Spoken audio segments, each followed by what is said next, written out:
குதிரை பேரம் அப்படின்னு சொல்லிட்டு திமுகவை தாவேகா குற்றம் சாட்டி தினமும் ஒரு 2 பேரை கைது பண்ணிக்கிட்டு இருக்காங்க, பார்த்துட்டு இருக்கீங்க. அது அந்த குதிரை பேரத்தினுடைய குற்றச்சாட்டு இன்னைக்கு உண்மையாயிருச்சு. அந்த உண்மையை மடைமாற்றுவதற்காக திமுக மேல இல்லாத ஒரு பழியை சுமத்துறாங்க. 35 கோடி வரைக்கும் பேரம் பேசியிருக்காங்கல்ல. பேரம்னா யாரு? 2 பேரும் சேர்ந்ததுன்னா பேரம். அப்ப பேரத்துல யுவர் ஆல்சோ இன்வால்வ்டு.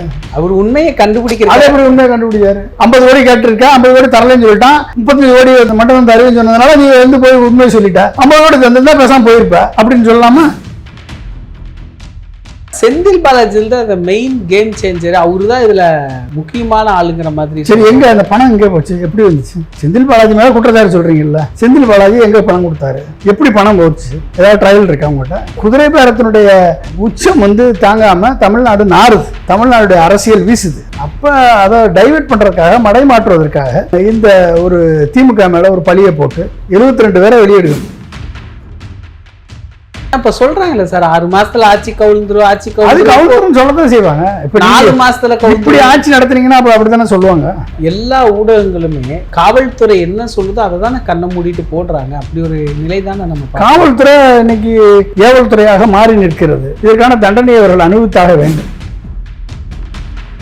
முதல்வர் அங்கே சென்றார் தகவல், முதல்வர் அமைச்சர்கிட்ட பேசினார் தகவல், முதல்வர் ஆவேசமானார் தகவல். இப்படி தகவல்னு நியூஸ் போட ஆரம்பிச்சுட்டாங்க. முதல்வர் பட்டு வேஷ்டி சட்டை அடிந்து வந்தார், முதல்வர் வேகமாக ஓடினார். இப்படி எல்லாம் ஒரு சினிமா பாணியில செய்திகள் வர. வேற ஒண்ணுமே இல்லை. சரக்கு இருந்தா தானங்க வாய்ப்பில வரும். சட்டியில ஒண்ணுமே இல்லைன்னா என்னதை எடுத்து வெறும் காத்தைத்தான் தூக்கி விளாவரும். ஏதாவது ஆக்கப்பூர்வமான சரக்கு இருந்துச்சு அப்படின்னா ஆக்கப்பூர்வமான சரக்கு வரும். வேச்சி எட்டினார், காலிலே நடந்து போனார், வாயிலே சாப்பிட்டார், கையை வச்சு சாப்பிட்டார், சட்டை போட்டார், பேண்ட் போட்டார், காரில் ஏறினார், திரும்பி பார்த்தார், முடி அப்படியே சுழன்று அடித்தது, இப்படிலாம் எழுத வேண்டியதான்.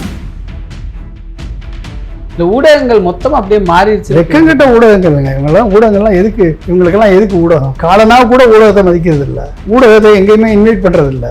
நீங்க எதுக்கு போய் பின்னாலேயே தர்றீங்க ஊடகம்? அப்புறம் எதுக்கு பப்ளிஷ் பண்றீங்க? நீசே பப்ளிஷ் பண்ணாதீங்கன்ற என்ன வந்துடும்? என்ன நடக்கும்?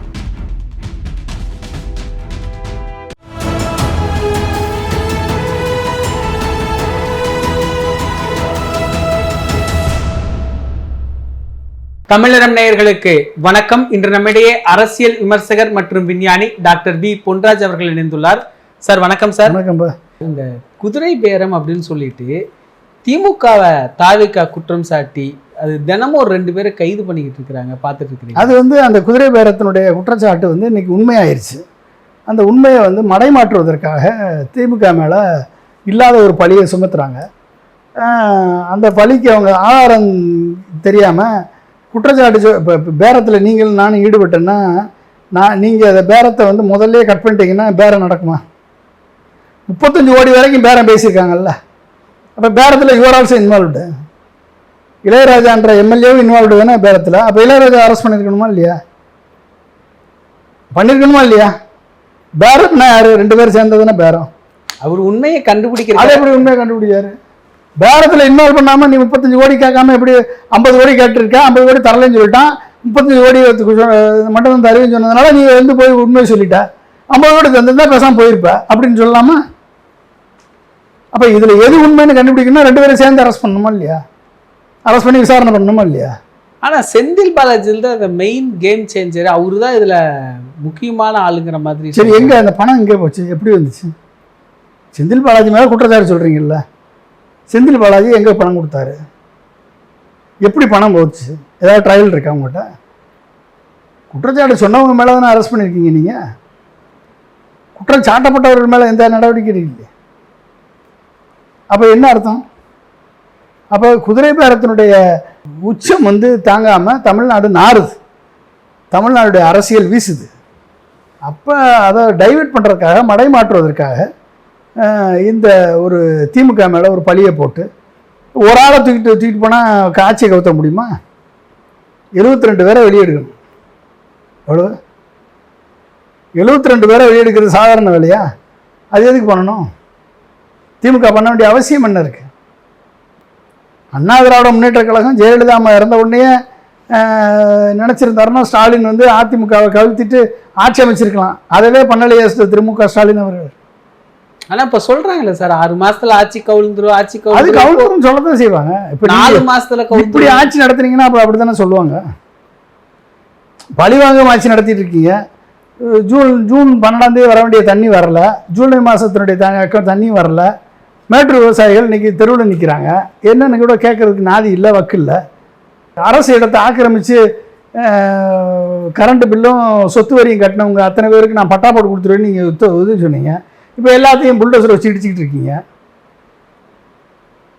விவசாயிகளுக்கு 5 ஏக்கர் நிலத்துக்கு உள்ள கீழே இருக்கவங்களுக்கெல்லாம் 100% கடன் தள்ளுபடி பண்ணுன்னு சொல்லிட்டு ஏமாற்றி விட்டீங்க.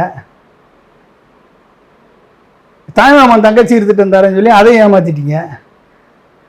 அடுத்து என்னது, பஸ்ஸு பிரயாணம் வந்த அடுத்த நாடி தமிழ்நாடு முழுக்க எல்லாரும் இலவசமாக பெண்கள் பயணிக்கலாம்னு சொன்னீங்க எல்லா பஸ்லையும்.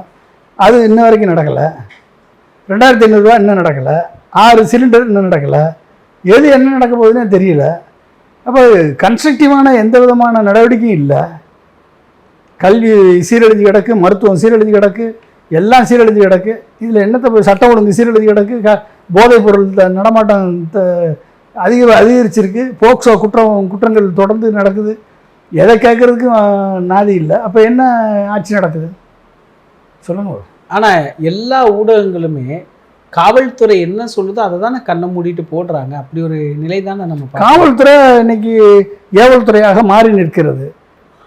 இப்போ ஏவல் துறையாக ஒரு அரசினுடைய சட்டத்தின் ஆட்சியை நிலைநிறுத்தக்கூடிய காவல்துறை இன்றைக்கு ஆட்சியாளர்களது ஏவல் துறையாக மாறி நிற்கும் பொழுது இதற்கான தண்டனையை அவர்கள் அனுபவித்தாக வேண்டும். இதில் ஒரு கட்டுரை ஒன்று சமீபத்தில் படிச்சிருந்தேன் சார். ஒரு நாளிதழிலிருந்து, முதல்வர் அங்கே சென்றார் தகவல், முதல்வர் அமைச்சர்கிட்ட பேசினார் தகவல், முதல்வர் ஆவேசமானார் தகவல். இப்படி தகவல்னு நியூஸ் போட ஆரம்பிச்சிட்டாங்க. இன்னொரு பக்கம் பார்த்தா முதல்வர் பட்டு வேஷ்டி சட்டை அடிந்து வந்தார், முதல்வர் வேகமாக ஓடினார். இப்படியெல்லாம் ஒரு சினிமா பாணியில் செய்திகள் வர. வேற ஒன்றுமே இல்லைங்க. சரக்கு இருந்தால் தானே சட்டியில் வரும், அகப்பையில் வரும். சட்டியில் சரக்கு இருந்தால் தானே அகப்பையில் சரக்கு வரும். சட்டியில் ஒன்றுமே இல்லைன்னா என்னதை எடுத்து வெறும் காற்றைத்தான் தூக்கி விளாடணும், வெறும் தண்ணியை தான் தூக்கி விளாடணும். தண்ணியை தூக்கி விளாடிட்டு இருக்காங்க, அவ்வளோதான். வேற என்ன ஒன்று. முதல்வர் வேற அவங்க ஏதாவது ஆக்கப்பூர்வமான சரக்கு இருந்துச்சு அப்படின்னா ஆக்கப்பூர்வமான சரக்கு வரும். அங்கே ஒன்றுமே இல்லைன்னா வேச்சி எட்டினார், காலிலே நடந்து போனார், வாயிலே சாப்பிட்டார், கையை வச்சு சாப்பிட்டார், சட்டை போட்டார், பேண்ட்டு போட்டார், காரில் ஏறினார், திரும்பி பார்த்தார், முடி அப்படியே சுழன்று அடித்தது, இப்படிலாம் எழுத வேண்டியதான். இந்த ஊடகங்கள் மொத்தம் அப்படியே மாறிடுச்சு. வெக்கங்கிட்ட ஊடகங்கள்ங்க இவங்கெல்லாம். ஊடகங்கள்லாம் எதுக்கு, இவங்களுக்கெல்லாம் எதுக்கு ஊடகம்? ஊடகத்தை மதிக்க காலனா கூட மதிக்கிறது இல்லை,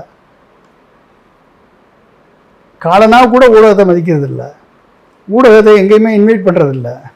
நீங்கள் எதுக்கு போய் பின்னாலேயே தர்றீங்க ஊடகம்? ஏன் பாய்காட் பண்ணுங்க. முதலமைச்சர் சம்மந்தப்பட்ட எந்த நியூஸையும் போடாதீங்க.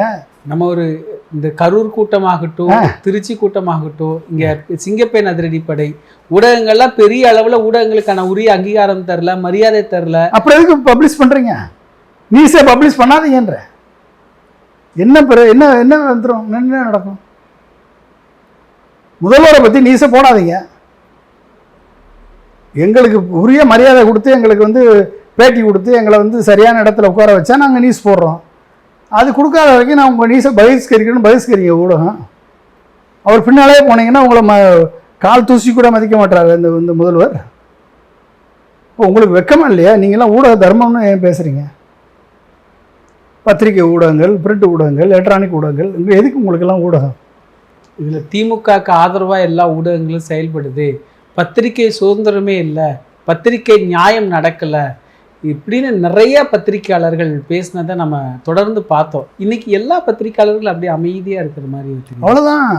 எல்லாமே வலதுசாரி சிந்தனையாளராக இருக்கக்கூடிய, பிஜேபியுடைய ப்ராக்சியாக இருக்கக்கூடிய விஜய் ஆட்சிக்கு வந்த பின்பு பிஜேபி என்ன ஆல் இந்தியா லெவலில் கடைப்பிடிக்குதோ அதை தானே இங்கே இருக்கக்கூடிய ஊடகவியலாளர்களும் பத்திரிகையாளர்களும் அதை தானே ஃபாலோ பண்ணுவாங்க.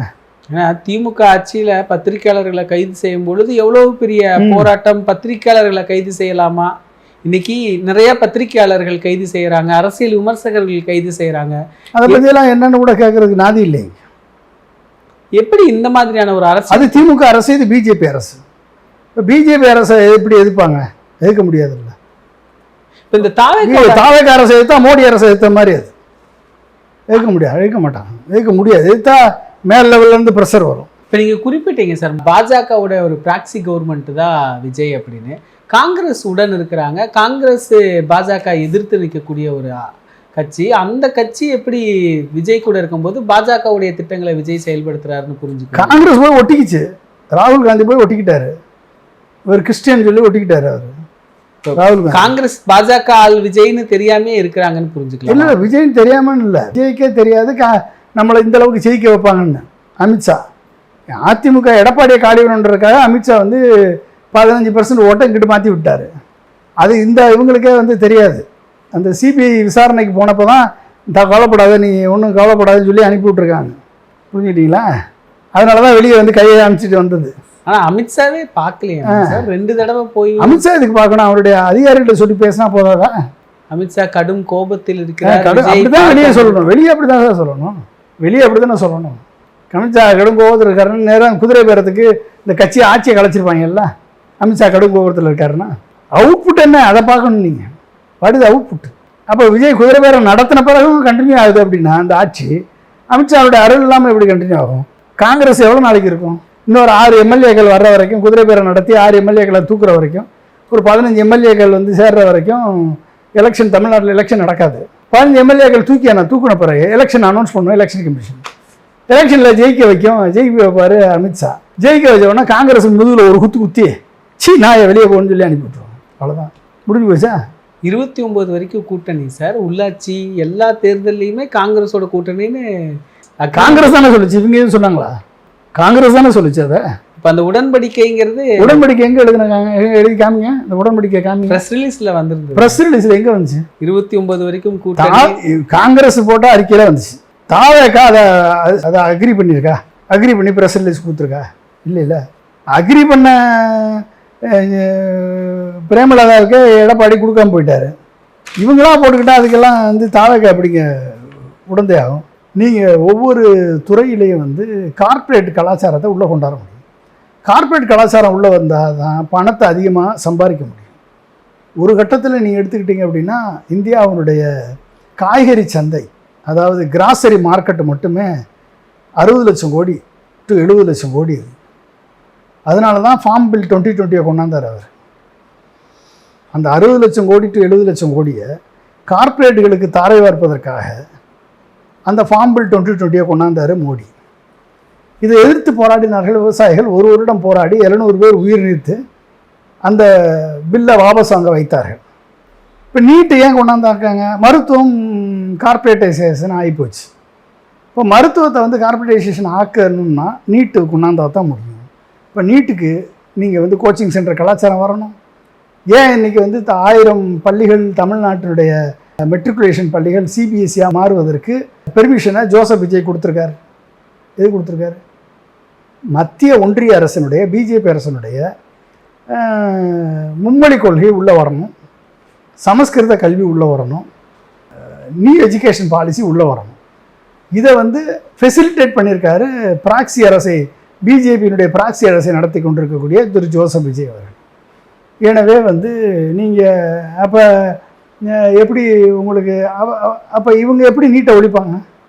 எப்படி நீட்டை ஒழிப்பாங்க? ஒவ்வொரு பள்ளிகளிலும் சிபிஎஸ்சி பள்ளிகள் அத்தனையுமே வந்து அதிகமான சார்ஜை பண்ணுறாங்க. சிபிஎஸ்சியில் 9ஆம் வகுப்புலேருந்து கோச்சிங் சென்டரோட டைப் வச்சுக்கிறாங்க. கோச்சிங் சென்டரில் தான் பிள்ளைகளை போய் படிக்குது. ஸ்கூலில் நடக்கல கிளாஸு, கோச்சிங் சென்டருக்கு அனுப்பிடுறான். வாரத்துக்கு ஒரு நாள் போய் அட்டண்டன்ஸ் மட்டும் போட்டு வராங்க. இப்படி எல்லா சிபிஎஸ்சி பள்ளிகளையும் நடக்குது.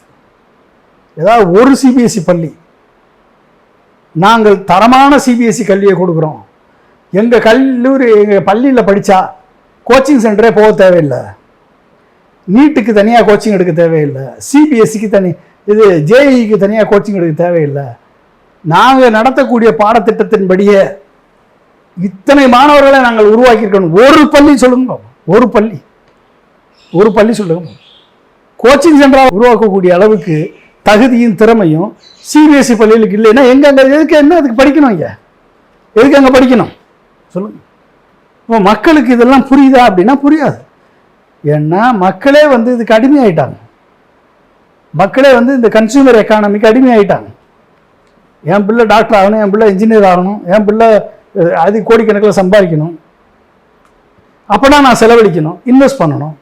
அப்போ என்ன ஆகுது அப்படின்னா கார்ப்பரேட் வந்து மக்களை வந்து சர்வீஸாக எதெல்லாம் கவர்மெண்ட் வச்சுருந்ததோ, திராவிட இயக்கம், திமுக அதிமுக கட்சிகள் இதெல்லாம் சர்வீஸாக உருவாக்கி சர்வீஸாக காமிச்சிச்சோ அதெல்லாம் இன்றைக்கி கன்சியூமர் எக்கானமியாக மாற்றியாச்சு மோடி அரசில். அந்த கன்சியூமர் எக்கானமியை செயல்படுத்துறதுக்கு தான் இன்றைக்கி ப்ராக்சி கவர்மெண்ட்டு, விஜய் கவர்மெண்ட் வந்திருக்கு. நல்லா புரிஞ்சுக்கிட்டீங்களா? அப்போ என்ன ஆகுது அப்படின்னா உங்களுக்கு ஒட்டுமொத்த கல்வியும், மருத்துவமும், தொழில்துறையும், உற்பத்தி துறையும், வேளாண்மை துறையும், அனைத்து துறைகளும், அரசு துறைகளும் எல்லாமே கார்ப்பரேட்டைசேஷன் ஆகிப்போச்சு. அப்போ என்ன சொல்லுவாங்க? இப்போ போலீஸ் வந்து உங்களை அரெஸ்ட் பண்ணுது, என்ன சொல்லுவாங்க? சார் எங்களுக்கு ஒன்றும் தெரியாது சார், மேலேருந்து சொல்கிறாங்க சார், நாங்கள் செய்கிறோம் சார். நீங்கள் வந்து ஒரு கலெக்டர் ஆஃபீஸ் போகிறீங்க, போய் கேட்டிங்கன்னா என்ன சொல்லுவாங்க? சார் எங்களுக்கு ஒன்றும் தெரியாது சார், நாங்கள் வந்து அவங்க சொல்கிறத நாங்கள் செய்கிறோம் சார், அவ்வளோதான் சார், இன்றைக்கி வராது சார் ரிசல்ட்டு, அவங்க கொடுத்தா நாங்கள் கொடுக்குறோம் சார். அப்போ என்ன அர்த்தம் அப்படின்னா ஒட்டுமொத்த பழியையும் தூக்கி கார்ப்பரேட் மேலே போட்டுட்டு எல்லாருக்கும் இண்டிவிஜுவல் ஃபியரை கிரியேட் பண்ணிட்டாங்க மக்கள் மத்தியில். நிகழ்கால அரசியல் குறித்து பல தகவல்களை பகிர்ந்து கொண்டதுக்கு நன்றிங்க. நன்றி, வணக்கம். இதே போன்று நிகழ்கால அரசியலின் சாரம்சங்களை அரசியல் ஆளுமைகளின் நேர்காணல் வழியே தொடர்ந்து காண தமிழ் நிறம் வலையொலியை சப்ஸ்கிரைப் செய்யுங்கள். தங்களின் மேலான கருத்துக்களை கருத்துளை பெட்டியில் பதிவிடுங்கள். நன்றி, வணக்கம்.